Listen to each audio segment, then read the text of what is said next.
আমি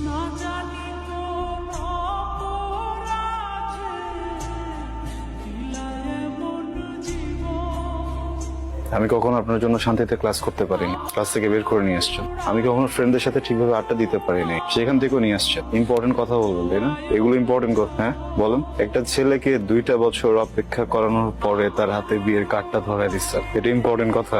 বলেন। তাকায় আছেন কেন? বলেন না। কথা বলেন না, তাকাচ্ছেন কেন? এইটা ইম্পর্টেন্ট কথা। Sorry sorry sorry uncle. Uncle, আমি এখানে কোনো সিন ক্রিয়েট করতে আসি নাই। উনি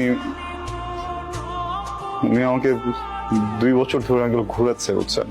আমাকে কি যেন একটা ইম্পর্টেন্ট কথা বলবে। আমি 2টা বছর ধরে ঘুরতেছি, 2 বছর পরে উনি হঠাৎ করে আমার হাতে বিয়ের কার্ডটা ধরে দিচ্ছে। আপনি বলেন, এটা কি ঠিক?